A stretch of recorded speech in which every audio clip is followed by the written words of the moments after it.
The silence screamed. The signal came through the deep space monitoring array at exactly 0347 hours. Terran Standard Time. It was weak, fragmented, and buried beneath layers of cosmic interference. Most automated systems would have filtered it out as background noise. But Maya Chen wasn't most people. She sat in the cramped communications booth aboard Deep Space Station Prometheus, her dark eyes reflecting the glow of dozens of monitoring screens. The coffee in her mug had gone cold hours ago, but she barely noticed.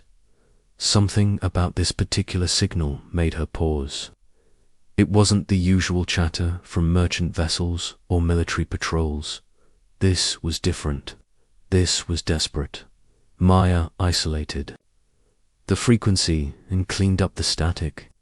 What she heard next made her blood run cold. It wasn't words at first, just a sound that seemed to carry the weight of entire worlds collapsing. Then, through the interference, came a voice speaking in broken galactic standard. "This is Dr. Elena Vasquez, Colony Administrator of Kepler-4, 4-B. If anyone can hear this message, please respond. We are under attack. The Void Reapers have found us. Our defenses are failing. We have civilians, families, children hiding in the underground shelters. Please, someone help us. We cannot hold much longer." The signal cut to static, then repeated. Maya's hands trembled as she reached for the emergency communication panel. She knew about the Void Reapers. Everyone in human space did. They were a savage fleet of alien raiders who swept through the outer rim, destroying everything in their path. They left no survivors, took no prisoners, and showed no mercy. Maya immediately forwarded the signal to Earth Command and began tracing its origin. Kepler-4 for 2b was a small mining colony in the disputed territories, far from the protection of any major power. It was home to refugees and outcasts from a dozen different species, all trying to build new lives on the edge of civilized space. Within minutes, her console lit up with incoming messages. But they weren't what she expected. The Galactic Council had received the same signal. So had the Centauri Federation, the Andromedan Trade Guild, and a dozen other major powers. Their responses were identical and heartbreaking. Signal acknowledged. No assets available for deployment to disputed space. Recommend immediate evacuation if possible. Message received. Kepler 442b is outside our jurisdiction. Cannot provide assistance. Colony status noted. Insufficient strategic value to justify military intervention. Maya stared at the responses in disbelief.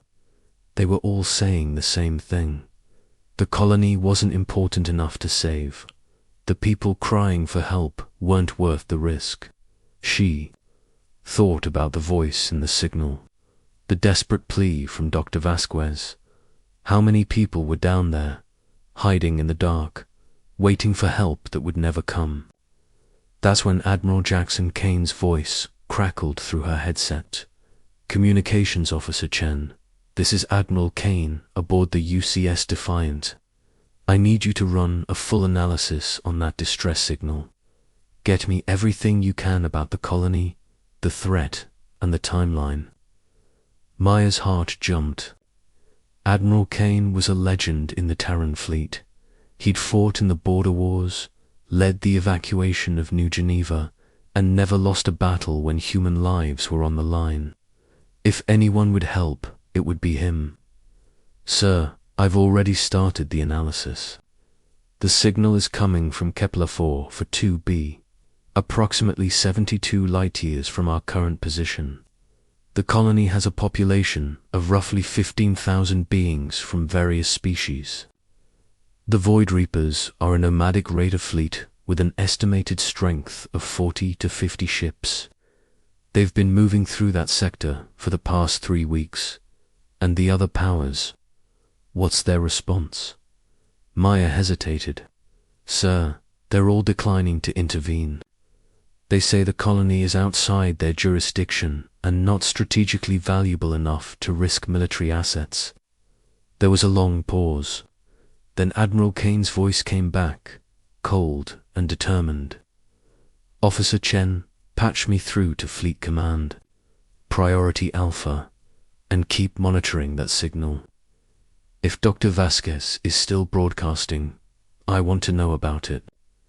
2 hours later, Maya watched from the observation deck as the most powerful fleet in human space began to mobilize. The UCS Defiant led the formation, its massive hull bristling with weapons and defensive systems. Around it, 23 other ships fell into formation. Heavy cruisers, destroyers, medical frigates, and support vessels. The entire Terra First Response Fleet was deploying. Admiral Kane had done something unprecedented. He'd convinced Fleet Command to authorize a full military intervention in disputed space, not for strategic gain or political advantage, but simply because people were dying and no one else would help them. Maya received a message on her personal communicator. It was from Commander Rex Torres, the Marine leader who would be leading the ground forces. Officer Chen, I wanted to thank you. If you hadn't caught that signal, if you hadn't pushed it up the chain, those people would have died. Alone. Sometimes the right person, hearing the right message at the right time, changes everything. As the fleet prepared to jump to hyperspace, Maya continued monitoring the signal from Kepler-4 for 2B. Dr. Vasquez was still broadcasting, but her messages were becoming more desperate. The Void Reapers had broken through the outer defenses. The colony's security forces were falling back to their final positions. Time was running out. Admiral Kane's voice came through the ship's communication system one final time before the jump. All ships. This is Admiral Kane. We are about to embark on a mission that some will call foolish. We are risking human lives and human ships to save people who cannot save themselves. We are venturing into hostile space without the support of our allies, but we are doing it because it is right. Because when someone cries for help, humanity answers. When someone falls, we pick them up. When someone is lost, we find them. That is who we are. That is what makes us human. The hyperspace jump was violent and disorienting. Maya felt the familiar sensation of reality twisting around her as the ship slipped between dimensions. They were traveling through some of the most dangerous space in the galaxy, through regions controlled by pirates, slavers, and worse. But they were going anyway. During the journey, Maya learned more about the colony they were rushing to save. Kepler-442b had been settled by refugees from the Cascade Wars, beings who had lost their homes when their systems were destroyed in the conflict. They were miners, farmers, teachers, and doctors. They were families with children who had never known peace. They were the forgotten ones, the ones who fell through the cracks of galactic civilization. The Void Reapers had been hunting them for weeks, following the refugee ships to their new home. They were led by a warlord named Krestak, a brutal alien, whose fleet had destroyed dozens of colonies across the Outer Rim. He believed that the strong should prey on the weak, that mercy was weakness, and that terror was the ultimate weapon. As the human fleet traveled through hyperspace, Maya kept thinking about Dr. Vasquez's voice. She wondered if the woman was still alive, still broadcasting her desperate pleas into the void. She wondered if the children in the underground shelters were still hiding, still hoping that someone would come for them. The fleet was still 18 hours away when Maya intercepted a new signal. This one was different. It wasn't from the colony. It was from the Void Reapers themselves, broadcasting on an open frequency for all to hear. This is Warlord Krestak to all ships in this sector. The colony on Kepler 442b is under our protection now. Any vessel approaching this system will be destroyed. We have claimed this world and its resources. Stay away or face the consequences. Myers. Blood boiled as she listened to the message. The Void Reapers weren't just destroying the colony, they were gloating about it. They were broadcasting their victory to the galaxy, confident that no one would challenge them. But they were wrong. Because humanity was coming, and Admiral Kane's fleet didn't know how to back down. The final signal from Dr. Vasquez came just as the human fleet prepared to drop out of hyperspace. Her voice was weak, filled with static, but her words were clear, too. Whoever is listening, this is Dr. Alina Vasquez. The shelters are compromised. The Void Reapers are breaking through our final defenses. We've lost contact with the surface. I don't know how much longer we can hold out. If someone is coming to help us, please hurry. We're running out of time. Maya immediately forwarded the message to Admiral Kane. His response was immediate and fierce. All ships, battle stations. We drop out of hyperspace in 30 seconds. The Void Reapers think they've won. They think no one cares about the people. They're hurting. They're about to learn what happens when humanity answers a cry for help. When Earth answers the human fleet dropped out of hyperspace at the edge of the Kepler 442 system like avenging angels emerging from the void. 24 ships materialized in perfect formation, their hulls gleaming in the light of the distant star. Admiral Kane stood on the bridge of the UC's Defiant, his weathered face set in grim determination as he surveyed the tactical display. What he saw made his jaw clench. The planet below was scarred with fresh bombardment craters. Smoke rose from what had once been thriving settlements. In orbit, the Void Reaper fleet hung like vultures, their dark ships bristling with weapons still warm from their attack on the defenseless colony. "Sir, we're detecting 53 enemy vessels," reported Captain Sarah Liu, the fleet's tactical officer. "They're arranged in a defensive formation around the planet. Long-range sensors show they're still conducting ground operations." Admiral Kane nodded grimly. "Any sign of survivors?" "We're picking up faint life signs from the underground complex. The shelters are still intact, but the readings suggest they're under assault." "Communications, are you still receiving Dr. Vasquez's signal?" Maya's voice came through the speakers, tight with emotion. "Sir, the last transmission was 40 minutes ago. She said they were about to lose the main shelter. Since then, silence." Admiral Kane turned to his officers. "Gentlemen, we came here to save lives. Those people are still alive, which means we're not too late. Commander Torres, prep your Marines for immediate deployment. Captain Liu, I want firing solutions on every enemy ship. We're going to hit them hard and fast. But before the human fleet could move, the Void Reapers reacted to their arrival." Warlord Krestak's voice boomed across the communication channels, filled with arrogance and contempt. "Unknown vessels, this is Warlord Krestak of the Void Reaper fleet. You are trespassing in claimed space. Withdraw immediately or be destroyed. We have taken this world and all its resources. There is nothing here for you." Admiral Kane's response was calm and measured, but carried the weight of absolute authority. "Warlord Krestak, this is Admiral Jackson Kane of the Terran fleet. You are attacking innocent civilians and non-combatants. Withdraw your forces immediately and release any prisoners you have taken. This is your only warning." The alien warlord's laughter was like grinding metal. "Humans, you dare come here to threaten us. Your species is weak, soft. You care too much about others to be truly strong. We have destroyed hundreds of worlds. We will destroy you just as easily." "I don't think so," Admiral Kane replied quietly. "Fire."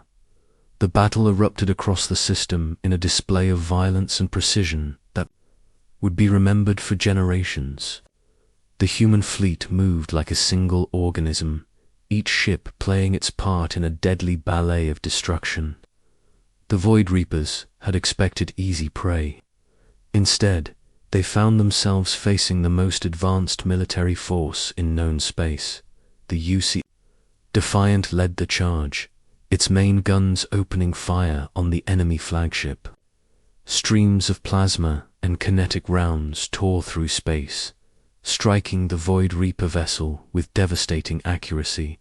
The enemy ship's shields flared and collapsed under the assault, its hull buckling under the impact. But the humans weren't just relying on brute force. Captain Liu had studied the Void Reaper tactics during the journey, analyzing their previous attacks and identifying their weaknesses. She coordinated the fleet's movements with surgical precision, targeting the enemy's command ships first, then their heavy weapons platforms. The Void Reapers tried to respond, but their formation was already breaking apart. They were used to fighting desperate colonists and lightly armed merchant vessels. They had never faced a coordinated fleet action against an enemy that actually knew how to fight.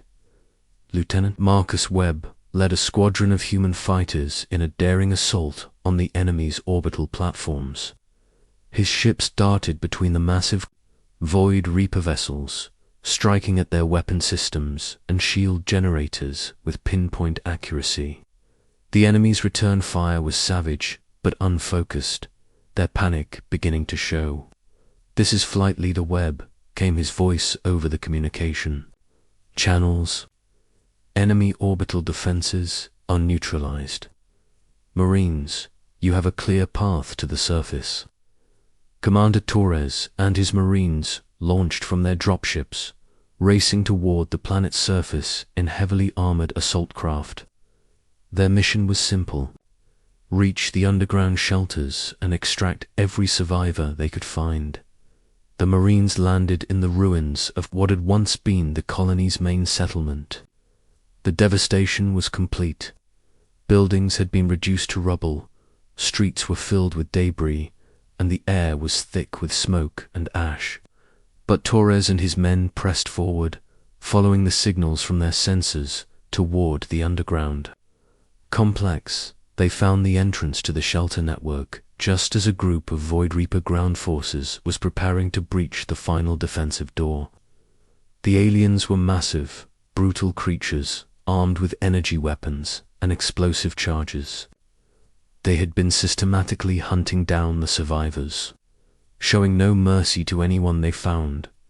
The Marines hit them like a thunderbolt. Commander Torres led the charge, his assault rifle spitting streams of high-velocity rounds that tore through the enemy's armor. His men spread out in perfect formation, using their superior training and equipment to overwhelm the alien raiders.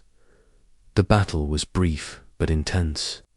The Void Reapers were savage fighters, but they were used to terrorizing helpless civilians. Against trained human soldiers, they stood no chance. Within minutes, the threat was eliminated. Torres placed his hand on the shelter door's communication panel. "Dr. Vasquez, this is Commander Torres of the Terran Marines. We're here to get you out. Are you okay in there?" The response was immediate and filled with emotion. "Commander, thank God you came.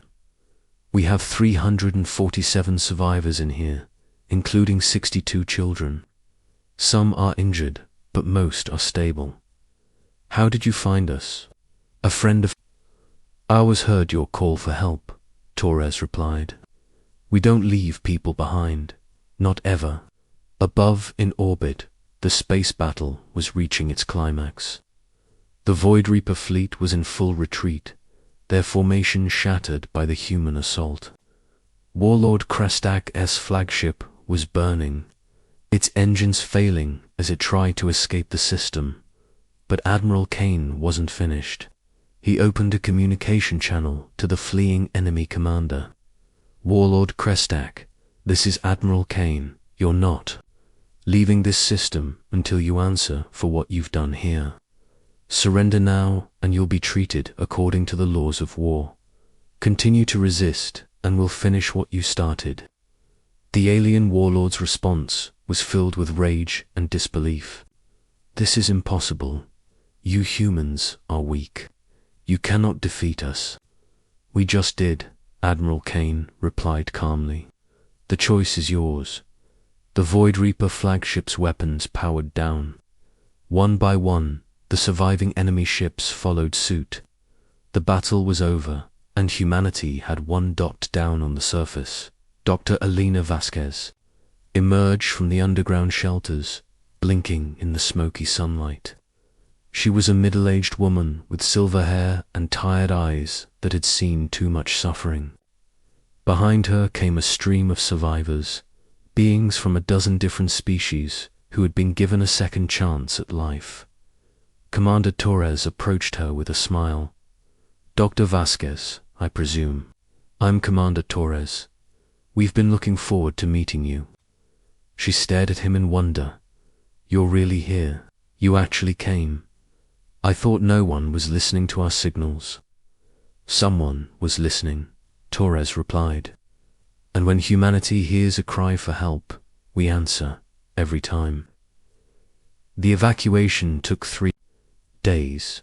The human fleet's medical ships treated the wounded, while the support vessels provided food, water, and temporary shelter for the survivors. The Marines swept the planet, searching for any remaining Void Reaper forces and documenting the damage for the War Crimes Tribunal that would follow. Admiral Kane stood on the bridge of the Defiant, watching the rescue operations with satisfaction. Maya Chen approached him with a message pad. "Sir, we've received responses from the Galactic Council and the other major powers. They're demanding to know why we intervened in disputed space without authorization." Admiral Kane took the pad and deleted the messages without reading them. "Officer Chen, send a message to Earth Command. Tell them the mission was a complete success. 347 beings saved, enemy fleet destroyed, and the Void Reaper threat to this sector eliminated. What about the political fallout, sir?" Admiral Kane smiled grimly. "Let them complain. When someone cries for help, humanity answers. That's not a political position. That's who we are." The message that went out to the galaxy was simple and direct. It was broadcast on every major communication channel, translated into hundreds of languages, and heard by billions of beings across known space. "This is Admiral Jackson Kane of the Terran Fleet, speaking on behalf of humanity. Today, we responded to a distress call from the colony on Kepler-4 for Tabi. We found innocent people under attack by raiders, who showed no mercy. We saved who we could and defeated those who would do them harm. To any being listening to this message, remember this: when you cry for help, humanity will answer. When you fall, we will pick you up. When you are lost, we will find you. That is our promise to the galaxy. That is who we are." The response was immediate and overwhelming. Colonies across the Outer Rim began broadcasting their own messages of gratitude. Refugee ships changed course toward human space, seeking the protection that other powers had denied them. The Void Reapers, those that survived, scattered to the far reaches of the galaxy, their reputation broken along with their fleet. But perhaps the most important response came from Dr. Elena Vasquez herself, now safely aboard one of the human medical ships. She looked directly into the camera as she recorded her message. To the people of Earth and to humanity everywhere, you saved us when no one else would. You risked your lives for people you had never met, people who could offer you nothing in return. You showed us what it means to be truly civilized. Thank you. Thank you for hearing our cry. Thank you for answering when we called. Thank you for proving that, in this dark galaxy, there is still light. The human fleet departed Kepler-4 for 2b3. Days later, carrying the survivors to new homes in human space. But the impact of their intervention would be felt for years to come. Humanity had sent a message to the galaxy, and that message was clear. We are watching, we are listening, and we will come when you call. The cry had echoed across the stars, and Earth had answered with fire and fury and an unshakable determination to protect the innocent. In a galaxy filled with those who preyed on the weak, humanity had chosen to stand guard for those who could not defend themselves. And in doing so, they had reminded the universe what it meant to be human.